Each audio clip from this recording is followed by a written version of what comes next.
Stocks add to gains with midcaps continuing to lead amid conciliatory comments from Trump and his team. Utilities, realty and energy lead gainers while financials and healthcare lag.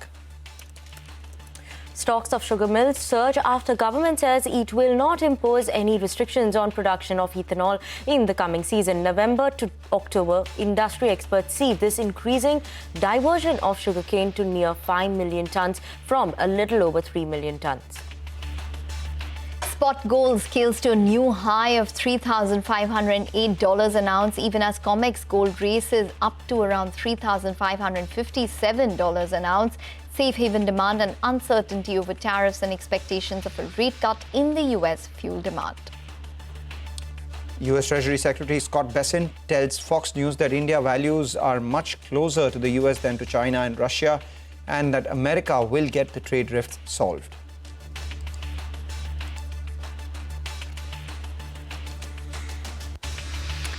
Hello and welcome to Halftime Report, live from the CNBC TV18 Motilal Oswal studio. I'm Ekta Batra and with me is Bangla Malu as well as Vinny Motiwala. Well, it is turning out to be a session where we are building on gains from yesterday, so that's definitely a thumbs up. We have the Nifty, which is at around 24,725, up around 100 odd points, and we have the Sensex, which is up close to around 300 points as well in today's trading session. We have a good marginal outperformance, you would have to say, for the broader market. So currently the mid-cap index is up around 0.7%. The advanced decline ratio holding in positive terrain. Lot of stocks in focus today, so we're going to kick off the show with that. But we do have the likes of Reliance Industries, the entire sugar pack, which is buzzing, along with a couple of brokerage calls on the likes of Phoenix Mills, which is keeping a couple of these stocks buzzing. Hi, guys. Hi, take that point. You know, it's been a very good week so far for the markets. Do not want to say it too early, but yesterday was a good trading session. We ended at the high point of trade today as well. We're building onto those gains and climbing on important levels for the Nifty from a technical standpoint too.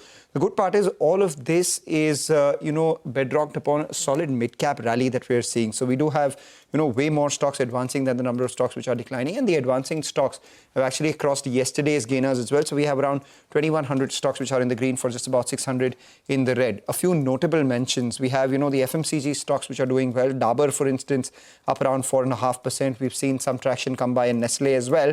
And then, obviously, Sammaan Capital is the other one, which ever since its inclusion in F&O, re-inclusion in F&O, has continuously rallied up around 10% today. In the last 3 sessions or so, it is up over 18%. So that's a big move that we're seeing on that counter. And because of the rally that we've seen in the auto pack, even the auto ancillaries, tires, for instance, are picking pace. So MRF has crossed the psychologically important milestone of 150,000 on the stock. So that's what MRF is trading at right now. You have CEAT and Apollo Tyres doing extremely well too.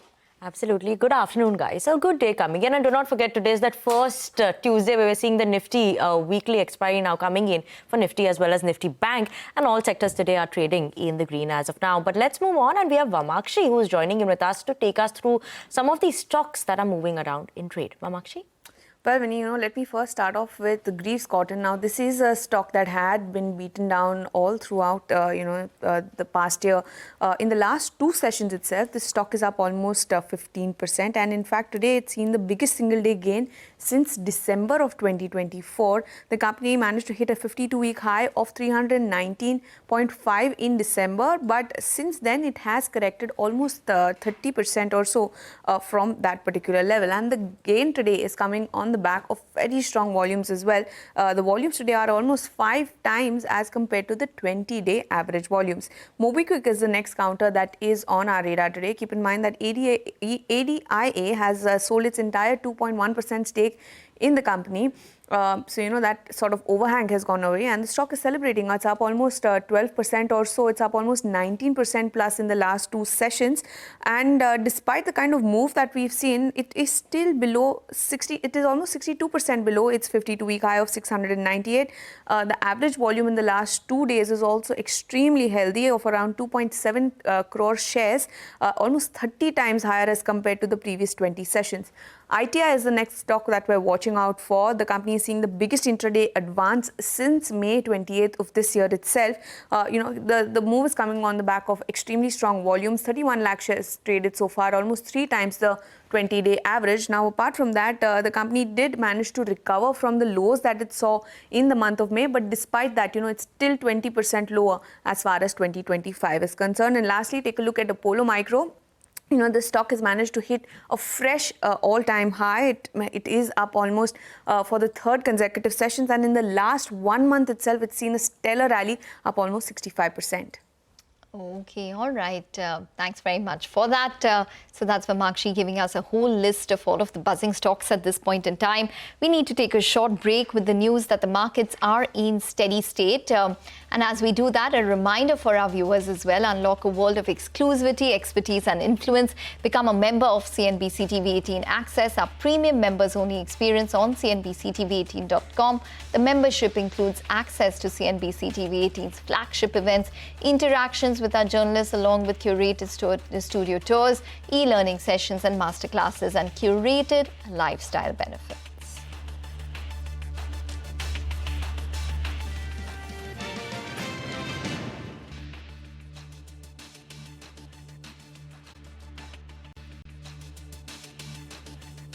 Welcome back. You're watching us here on Halftime Report, doing well for the market itself. Now, Puneet Chatwal, who's the MD and CEO of Indian Hotels, joins us from the 21st Motilal Oswal Annual Global Investor Conference. Our discussion will be focused on the important following points. The impact of the GST rate changes on the hotels business, the industry that is, the impact of weather conditions on occupancy in the second quarter, and the outlook on overall growth for the sector itself. Mr. Chatwal joining us from the conference. Thanks a lot, Mr. Chatwal, for joining in. You've promised and you've delivered, and the share price has, shown that in terms of the kind of move that we've seen as well. Now, the next trigger that everyone's waiting for is the GST rate changes. From a hospitality sector on the whole, I'd like your thoughts on, what the impact of this could be, because it's with or without the input tax credit. That could be a big game changer, right? Because 7,500, below 7,500 is where a lot of the rooms, the mass priced rooms are. If it goes without ITC, will that make a change in terms of the profitability and earnings of hotel? Absolutely, and I think that 7,500 ceiling was created 8 years ago. It's not been even adjusted for inflation. So I think given that the sector is the highest multiplicator of jobs, it is in the best interest of the nation to change that ceiling and bring it to the 5% bracket. So it's not an unreasonable request from our side, and I think let's see, time will tell if that change happens or not. But should that happen, yes, it will be extremely positive. What is the industry's ask as of now? Because what we gather from our sources, what TIMSI has been picking up, is that rooms sub 7,500 will move from 12% with input tax credit to 5% without input tax credit. Will the industry be fine with that? I think so. I think why not? It'll be more transparent, and also it will put especially the restaurants in a lot of hotels on par with the restaurants which are outside the hotels. Okay. Mr. Chatwal, hi, welcome to the show. This is Ekta. Specifically, how would it impact your business if in case this GST change does come through? Let's not just look at GST. I know that change is going to happen very soon. But generally speaking, hospitality is very highly taxed with very little incentives. Any kind of change in the tax structure, any kind of change in the status, whether you get infrastructure status or you get industry status in the state level, or you get a GST realignment or adjustment, all that is supposed to be positive, and we are looking forward to that. Some of that is already in motion, especially the 50 new destinations announced by the Honorable Finance Minister in her budget speech to be developed in mission mode. So I think there is a lot happening, a lot of positive situation is there for the sector, and that's why the sector has grown very well on the domestic front. Absolutely, Mr. Chatwal. Good afternoon. Sir, what we also want to understand is that in the recent times, obviously, you've increased your presence or come into the mid-scale size as well, right, by acquiring some stake in Clark's Hotel. Is that the strategy maybe the company will focus on going forward? And if you could highlight some targets coming in for FY26 for ginger, cumin, what are we watching out there? We have clearly articulated in our strategy, which is called Accelerate 2030, that we'll have 700 hotels by then, of which minimum 500 will be in operation. And the majority of the growth will come through the mid-scale and other newer brands and upscale like the Gateway. And Ginger is very well positioned now to get to a portfolio of 250 hotels in 12 to 18 months' time. And the presence of Ginger as a mid-scale product would be relevant in all the district capitals of India. So I think that positioning with the latest acquisition that we have done has happened. Now the other brands will help the growth. But one thing which is clear is that the backbone of the company is, and the focus will never be off Taj. Taj is really the most important brand that we have. And it's not just the crown jewel of our group, but also of the nation. So Taj will continue to grow, and we have some very exciting new openings happening with the Taj. 2 happening in Bhutan in the next couple of months, and another one in Udaipur, and ultimately the Taj in Frankfurt in Germany, our first foray into continental Europe. So a lot of exciting news on the Taj front. Ginger only on domestic front, very relevant and in line with the growth of the middle income group in India to address their needs and wants, which could be a population equal to 500 or 600 million in 5 years from now. Okay, Mr. Chatwal, it sounds extremely tempting what you've laid out in terms of the Taj plans and the hotels that you all are coming up with. But just on Ginger specifically, what is the growth rate that you all are anticipating within that mid-market segment? And you have targeted revenue of around 1,000 crores within that segment, as well as EBITDA of around 350 crores. When do you expect to achieve that by? See, we are already at 850 to 900 crores in revenue with an EBITDA of 350. But more interestingly, if you look back 5 years ago, the total revenue of Ginger was lower than the EBITDA. That's how we presented it at the time of the Clark's press presentation. We were around 220 or 240 crores of the total top line of Ginger. So that has significantly evolved, and I think this brand will scale up rapidly as it has done. 2018, it was a portfolio of 35 hotels, and as I just now mentioned, it could be 250 by next 12-14 months. So that's a significant scaling up, but that's also needed. So in a mid-market brand, scale is absolutely essential for brand awareness, profitability, as well as getting those dots on the map in terms of keeping the customer within your brand. So we are very pleased with the growth of Ginger as it has happened. Take that point. In the very recent past, the first quarter obviously was impacted by some of the geopolitical disruptions, and you had stated that out in your first quarter as well. But the second quarter as well, over the last 2 weeks or 3 weeks, there has been incessant rains, a lot of flooding, a lot of damages around the country as well. Our heart goes out. From a business standpoint, has there seen some cancellations? Have there been any disruptions? Absolutely, there have been cancellations, there have been disruptions. As we speak, Mumbai has a lot of that movement which is happening since a few days and is expected to last for a few more days.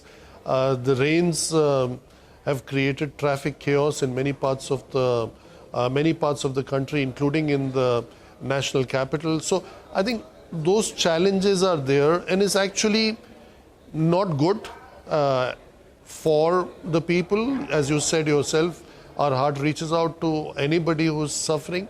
But at the same time, all kinds of headwinds coming in the way of this sector is the best test of the resilience of the sector. Does it bounce back from every low? The answer is yes. Did it bounce back after Pahalgam attack? Yes. Is Kashmir getting to see more and more people going there? The answer is yes. Did it bounce back after Operation Sindoor, where 50 plus airports were shut down? The answer is yes. The only problem is those 7, 8, 10 days that go away, they cannot come back.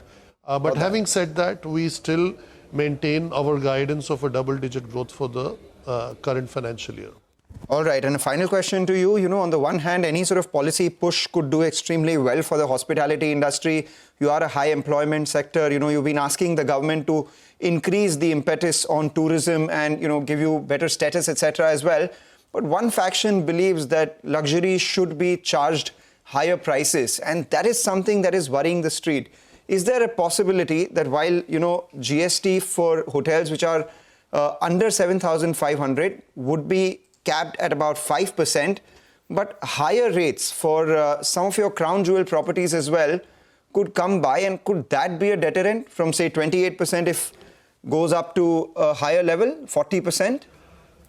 You know, I would not like to speculate on the tax point. I think we have been in a good space in the last few years. The sector has benefited from the spends in infrastructure development, whether it's highways or it's train stations or it's airports. I expect the trend to continue. It will be counterproductive to tax it more or higher. But should that be the case, again, the resilience factor would come in. I think luxury is less sensitive to price. But I think if we have to stay competitive within Asia and especially within Southeast Asia, we are already taxed the highest. There is no other country which pays 18% on upscale, upper upscale or luxury when compared to India. Okay. All right, Mr. Chatwal. We're going to leave it on that note. Thanks very much for joining in and speaking with us. So that's Indian Hotels maintaining its double-digit growth estimate or guidance, and also estimating that Ginger Hotels should probably hit that 1,000 crore revenue mark soon enough. On that note, we'll take a break with the news that the Bank Nifty is in fact slipped into the red, so just about lower by around 12 odd points. Do watch out for that. And additionally, remember to tune in to the all-new CNBC TV18 Prime, bringing you insights from policymakers, business leaders and economists shaping both the world and India's future. CNBC TV18 Prime decodes global shifts and their impact on Indian businesses, giving you unparalleled insights. Tune in to CNBC TV18 Prime at 12 noon for the Global Reset, at 1 p.m. for the Big C, and Global Lens at 8:30 p.m.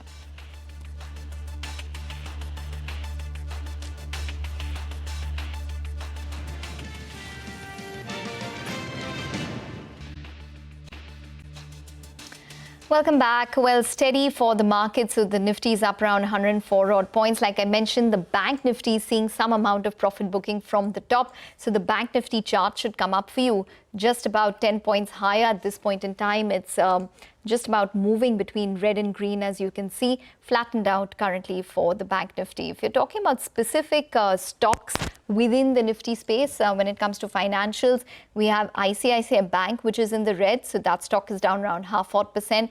Axis Bank, Kotak Mahindra Bank, both these stocks are down anywhere between 0.2 to 0.3%. So a little bit of profit booking which is coming in there. Other stocks which are seeing some amount of deceleration is in fact Dr. Reddy's, which is down around 1% from the pharmaceutical space, and Asian Paints, which is down around 0.7% as well. But let's get in some market perspective then. We have Varun Sharma, who's the fund manager at Motilal Oswal Asset Management Company, joining in now from the 21st Motilal Oswal Annual Global Investor Conference. Our discussion will be focused on the following points, which include their focus in terms of driving growth and transformation in the digital space, digital versus IT services, and how the digital ecosystem is probably differing in countries such as the US and India. Varun, hi, welcome to the show. Thanks very much for joining in. Well, let's start with your thoughts on digital innovation. If you want to play that from an Indian market equity perspective, how does one do that? See, the idea is very clear. We continue to focus on growth. And what we are seeing is that the Indian digital ecosystem is in its nascent stages in India. It's become fairly big elsewhere in the world when we specifically look at the US or China. And this is the opportunity. We are seeing a multi-decadal opportunity for digital in India. Now, there are companies that span across multiple types of business constructs, whether it's direct to consumers or B2B or B2B2C. And we are finding opportunities in almost all these areas. Right, Varun. Good afternoon. Also, if you could just specify where maybe is this opportunity coming in for an investor in terms of any stocks that one is looking at, anything there that you could highlight? See, digital as a theme is a diversified theme. It is penetrating various industries, be it retail or food tech, or even in the financial services across various subsegments, whether it's lending or whether it's payments or wallets. And we've seen this in areas like insurance as well. In certain other industries like logistics, navigation, travel, again, we are seeing many companies that are coming up, smaller companies today that can become big in future. So we are seeing opportunities almost everywhere. Wherever digital has a role to play, it's playing. All right.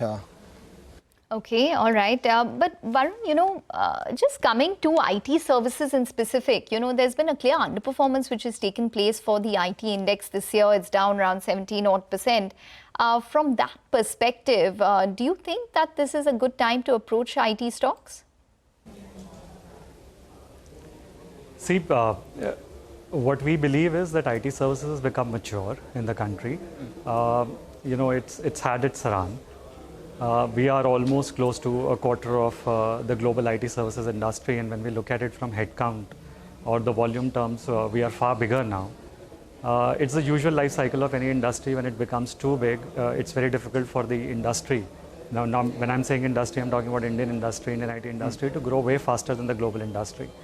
And the global industry has always grown at low single digits, at best mid single digits, and that is where we would expect Indian IT services to converge to gradually, and it's been converging. Now that industry has become so big, we are not finding opportunities in larger companies simply because it's a base issue, much larger revenue base. We are finding opportunities within IT services only in select niche companies which have very differentiated strategies, because it's a large market out there, may not be growing fast, but it's a large market. So we are finding opportunities there, but if one were to look at IT services as an industry all put together, we don't find it to be growth, we find it to be X growth now. And we will not be surprised if these revenue growth pressures continue for a very long time now. So we do not advise this industry for investment as such. All right, you say this is X growth, but some are also seeing this as value right now, given the sort of correction that we've already seen, and perhaps the tailwind of a US rate cut of nearly 100 to 150 basis points over the next 12 to 18 months, and that could increase their base valuation. Be that as it may, one of the reasons why the Indian IT stocks or the Indian index has also underperformed vis-a-vis the globe is that because we've not had any AI/chips related play in India, as against the Nasdaq, which was supported by, say, something like an Nvidia, or we had the Chinese indices, which were buoyed by some of the chip makers, so to say. What do you think could be some of the places in which or via which we can play this entire AI/chips sort of theme? Would there be investable ideas here in India? Yes, see, eventually they will come, because the Indian chip making ecosystem is also developing. But pertaining to the question around IT services, yes, there's an opportunity that growth rates may increase marginally here, but the whole idea of going back to double-digit growth for the industry is completely unimaginable, because as I told you, the base is very large now. But when it comes to other aspects of technology or other aspects of digital, yes, they are becoming bigger, and that is where we are finding opportunities. Sure. You are right, but when it comes to AI, most of the market is taken by some of the US giants. So we will have to wait and watch and see if something can emanate out of India. Okay. All right. Varun, just before we let you go, and briefly, if you could just stack up your top sectoral bets for us at this point. When we look at the technology or digital ecosystem, we are finding almost these opportunities almost everywhere. But we are finding more opportunities when it comes to retail, because retail is a very, very large market. We are finding opportunities on the travel side as well, especially because there's a discretionary environment. Travel discretionary environment is quite strong all over the globe. So there are several opportunities over there. There are certain opportunities, as I told you, emanating out of the financial space as well. So we are finding opportunities over there, especially in the insurance side as well as on the payments and lending side. So these are the areas that we find quite attractive when it comes to the digital and technology ecosystem. Okay, Varun, thank you so much for that, highlighting some of those important sectors, importance in terms of digital AI, where we should be keeping an eye out on, as well as your views in terms of the IT sector as well. But on that note, we're going to slip into a very short break. But here's some good news coming in for our viewers. India's business news leader is now a click away. Introducing CNBC TV18's all-new app. Get instant access to breaking news, in-depth articles, and financial world updates at your fingertips. Download the CNBC TV18 app now from the Apple Store, Google Play Store, or you can just scan the QR code on your screens.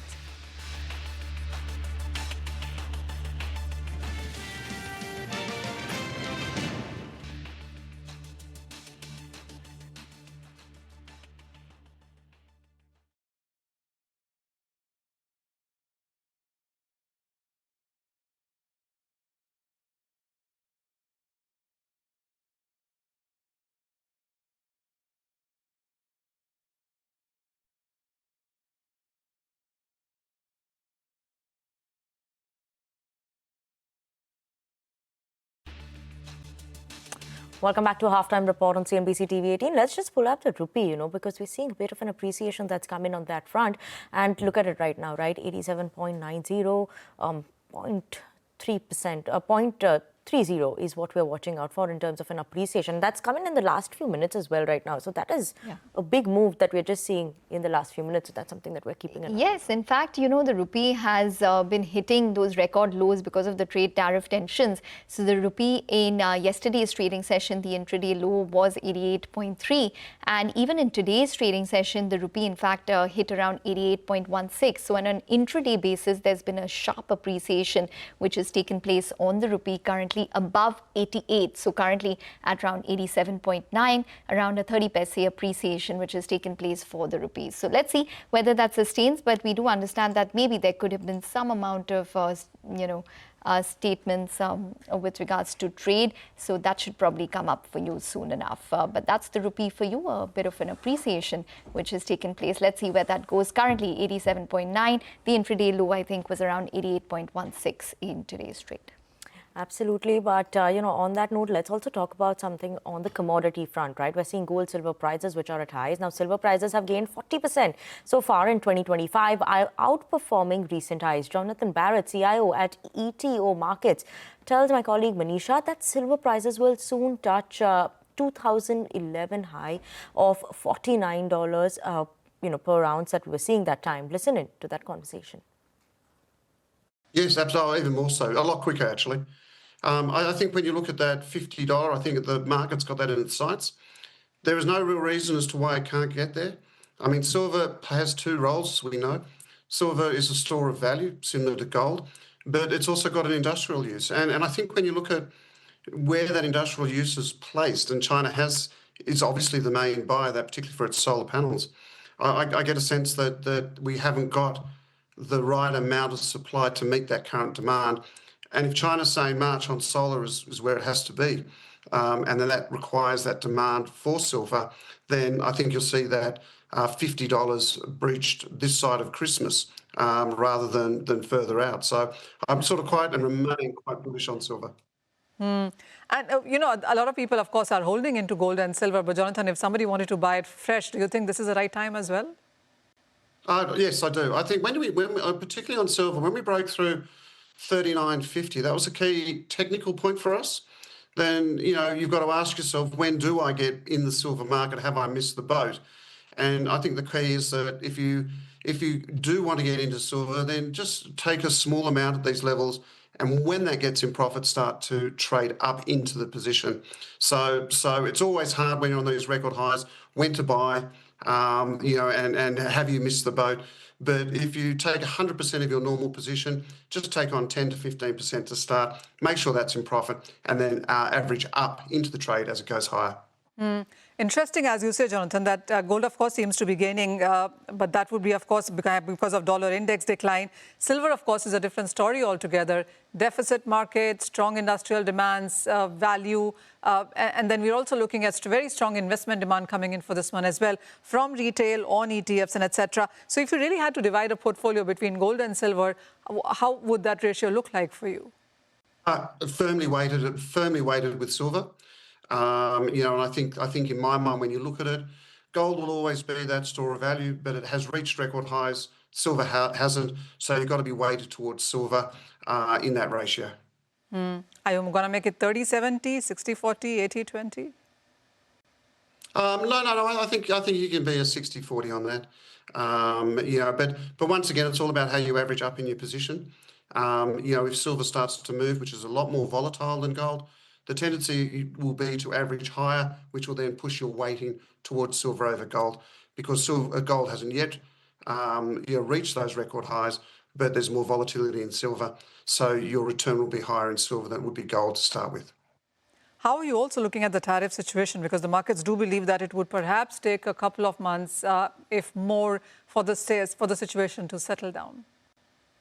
I'm nervous, to tell you the truth. I'm nervous as to what can actually occur, because if the tariffs are voted as being void, then the tariffs that have been collected could have a problem with the US Treasury, because that's about $159 billion that has been collected. They'll have to pay it back, and I think that will be a major concern. I think that it's an issue that, well, hopefully we'll get some read on sooner rather than later. But I think it's something that'll go on for some time, and hopefully that'll quieten the volatility. But as we've got uncertainty out there at the moment because of the tariffs and whether or not they will be void or not, it's been a complete mess. And if it's a complete mess, the market's not going to like it. So I'm hoping that time will actually add as a bit of a panacea to calming the market down. Jonathan, what is your sense also on the metal prices? Because we've seen some support come in for copper, also for the ferrous metals. Steel and iron ore seem to be doing well. That is, this is after China has put a kind of a cap on steel production there. But when you look at the latest Chinese data, that hasn't been any support.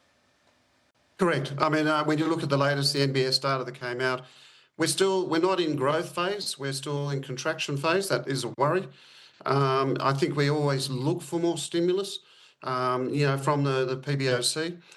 So I get a sense that we're not going to get it. But remember, as we know with copper, we've had quite a huge sell-off. It makes sense for it to recoil some of that. Let's see how the bounce occurs and whether or not the economics behind it will support it.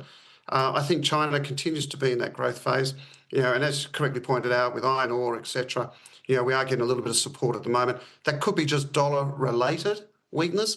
But I would like to think that China has capacity to stimulate the economy, and she'll continue to do that, and that should underpin any price decline.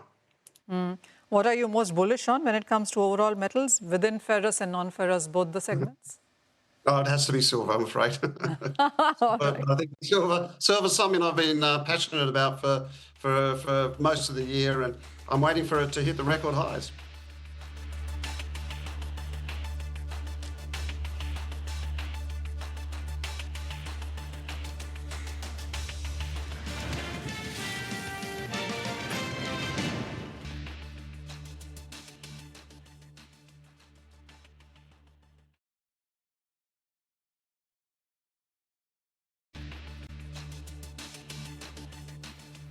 Welcome back to a half-time report on CNBC TV18. As of now, Nifty managing to hold up to 24,700, 0.5% of gain. Day's highest point is what the Nifty is trading at. But we have Rajneesh Narang, who is the Director of Finance at HPCL, joining in with us from the 21st Motilal Oswal Annual Global Investor Conference. Our discussion will be focused on the following points. One, has HPCL received its LPG compensation? The second point that we'll be discussing is what is the percentage of Russian oil is sourced currently from Russia is what we're watching out for, as well as an update on Barmer and Vizag project is what we'll be keeping an eye out on as well in terms of the discussion points. Hello, sir. Good afternoon. Thank you so much for joining us. Let's start by talking about the first point, that is the LPG compensation. Now, the government has finally announced LPG compensation of overall 30,000 crore rupees. How much will HPCL actually receive the same, and has anything that has come in Q1 as well? Yeah, good afternoon, viewers. As regard the LPG compensation, you are aware that government has announced a compensation of 30,000 crores. HPCL market share in LPG is around 27%, so we expect around 27% of this 30,000 crores, which would be coming to HPCL. Now, as regards the final details of the same, we are yet to get the letter from the ministry. So as of Q1, we have not considered any compensation in our accounts. As and when we get the letter from the ministry as regard the compensation, the same would be suitably accounted in the books of accounts. Right. You know, the overall industry's under recoveries were close to around 41,300 crores. So we wanted to know what your overall under recovery has been, because the government has approved 30,000 crores. So going by the 27% that you're talking about, you should get closer to 10,000 crores. What have your under recoveries been, and would this 10,000 crore be enough to mitigate all those losses? See, the under recovery for HPCL was around 11,000 crores. And out of 30,000, if I take the 27%, it would be around 8,000 odd crores, which HPCL would be getting it out of it. While it may not fully compensate the full under recoveries, but yes, to the extent of what the government has approved the compensation, we will get our legitimate share out of it. Believe that there could be another package coming soon as well, or do you believe that this is just a one-time thing and you'll have to take a hit on the other under recovery that you have? No, it ultimately depends. The under recovery depends upon the LPG prices. If you see over the past few months, the LPG under recoveries have come down, and even this current month, the LPG under recoveries have significantly come down.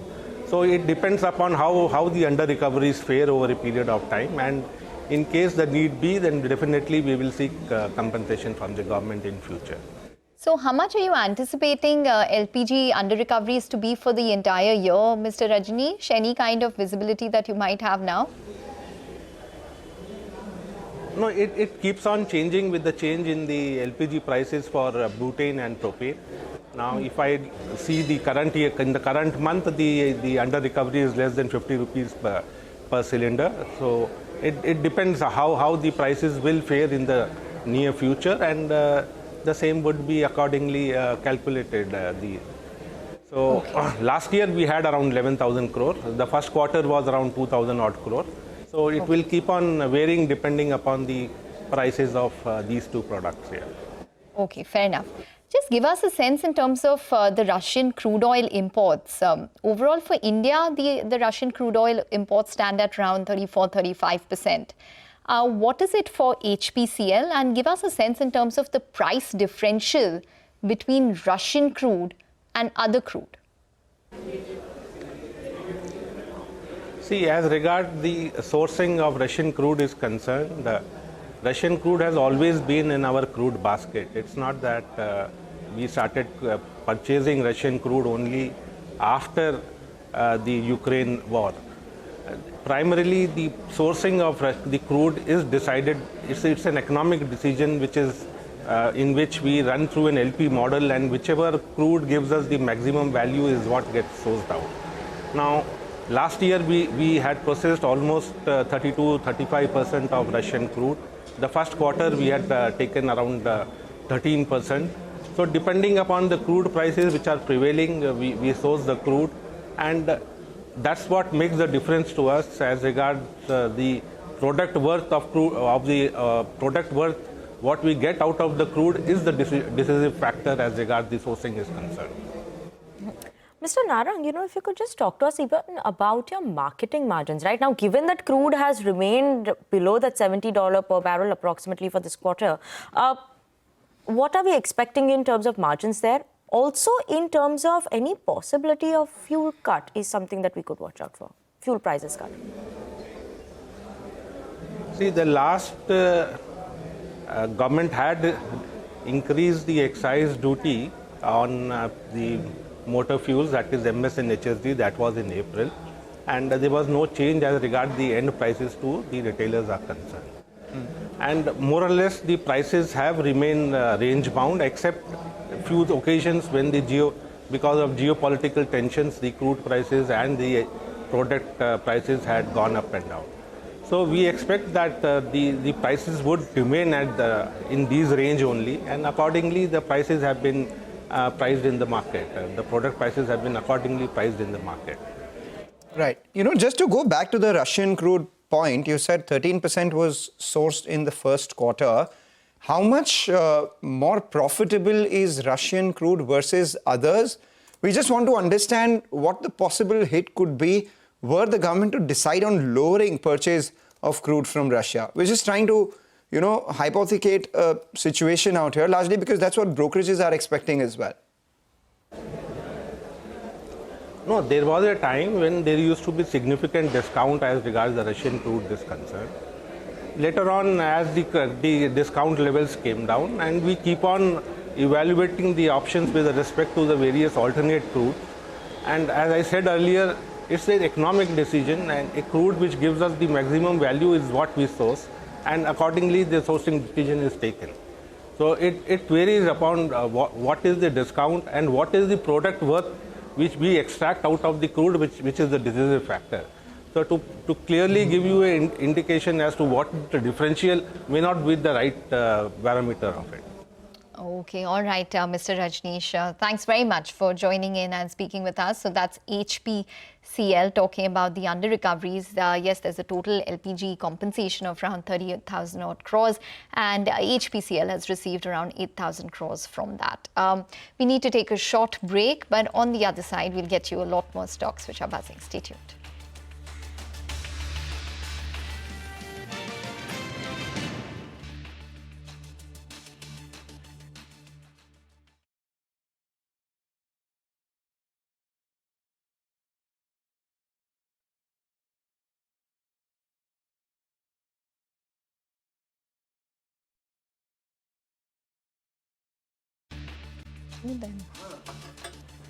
Welcome back. Well, for the mid-cap index, up around 0.7%, so it's picking up a little bit of pace. Bank Nifty still lagging. We have Mangalam now to tell us what he's tracking on the F&O space. Mangalam. It's a good-looking screen if you're a bull. For the second day running, the market's been trading higher levels, and through the day, it's been a bit of a trending day. So at any point in time, if you went long on the Nifty, you would be making some sort of money in the last two trading sessions. So you have the Nifty, which is doing well, the mid-cap index doing a shade better. The only thing that is conspicuous by its absence is the Nifty Bank, which has actually not performed very well over the last 10 days or so, at least the way the Nifty has gained. So the top contributors, we've been taking turns. Yesterday it was the IT space, and today it is Reliance. So the intraday chart of Reliance comes up for you, along with the 45-point uptick that we're seeing on the Reliance stock, which is nearly 30% of the gains that we're seeing on the Nifty. And with this gain that we've seen on the Nifty itself today, it's above important technical levels, above the 20-day moving average and above the 100-day moving average. Closing above these will be extremely crucial. But as the market has moved higher, so have the put writers gotten fairly aggressive as well.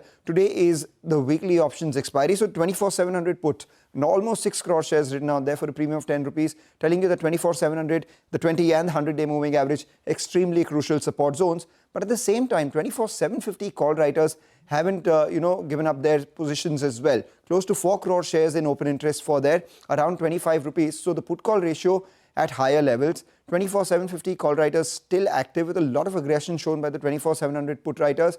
If the market does break this range, then maybe we could see a further downtick. Or if we cross past 24,775, we will see further short squeeze coming by for our markets. A lot of individual stocks on our radar. Sammaan Capital, definitely one of those stocks of this series, entered the F&O trade once again in September series, and that stock's doing extremely well, fairly well built too.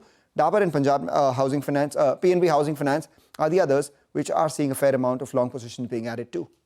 Okay, Mangalam, thank you so much for that. We'll be keeping an eye out on all these names in the world of F&O as well. But on that note, we're absolutely out of time on this edition of Halftime Report, leaving the Nifty at 24,740 levels. Thank you so much for tuning in. Up next, a business lunch.